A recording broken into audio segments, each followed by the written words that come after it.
उद्या महाराष्ट्र बंद होऊ शकतो, अजून आमचं आवाहन नाही. बच्चू कडूंचं वक्तव्य. बैठकीला बोलावून अटक करण्याचा प्लॅन होता, कडूंचा गंभीर आरोप. शेतकरी नेत्यांच्या उपस्थिती अभावी मुख्यमंत्र्यांनी मुंबईत बोलावलेली बैठक रद्द. आंदोलनात असलेल्या कडूंनी प्रतिनिधी पाठवायला हवा होता, बावनकुळेंचं वक्तव्य. बच्चू कडूंचा संध्याकाळी 5 वाजेपर्यंत सरकारला अल्टिमेटम. कर्जमाफीचा निर्णय न झाल्यास रामगिरी बंगल्याकडे कूच करण्याचा सरकारला इशारा. आदित्य ठाकरेंच्या सादरीकरणाची मुख्यमंत्र्यांकडून खिल्ली. आदित्य ठाकरेंनी महाराष्ट्राचा पप्पू असल्याचं सिद्ध करू नये, मुख्यमंत्र्यांचा टोला. उद्धव ठाकरे स्वतःच एक अॅनाकोंडा. 25 वर्षापासून अॅनाकोंडाचा मुंबईला विळखा. उपमुख्यमंत्री शिंदेंचा घणाघात, तर उद्धवजींना आयत्या वेळावरच नागोबा म्हणायचं. आशिष शेलारांचं खोचक सभा. जैन बोर्डिंग व्यवहारात गोखले बिल्डरकडून मिळालेली 230 कोटींची रक्कम गोठवा.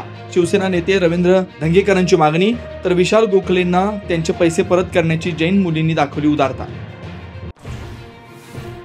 वसंतदादा शुगर इन्स्टिट्यूटच्या चौकशीचे मुख्यमंत्र्यांचे आदेश. अनुदान मूळ उद्देशाप्रमाणे होतं का ते तपासण्याच्या सूचना. साखर आयुक्तांच्या अध्यक्षतेखालील समितीमार्फत चौकशी होणार. मुख्यमंत्र्यांनी ठाण्यानंतर आता बारामतीकडे मोर्चा वळवला. वसंतदादा शुगर इन्स्टिट्यूटच्या चौकशीवर रोहित पवारांची टीका.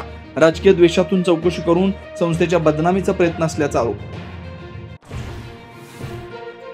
फलटणमधील महिला डॉक्टरच्या शवविच्छेदन अहवाल पोलिसांच्या हाती. डॉक्टरच्या शरीरावर कोणत्याही जखमा नाहीत. मृत्यू गळफास घेऊन झाल्याचं उघड. केंद्र सरकारच्या कर्मचाऱ्यांसाठी खुशखबर. 8व्या वेतन आयोगाला मंजुरी. 50 लाख कर्मचाऱ्यांना होणार फायदा.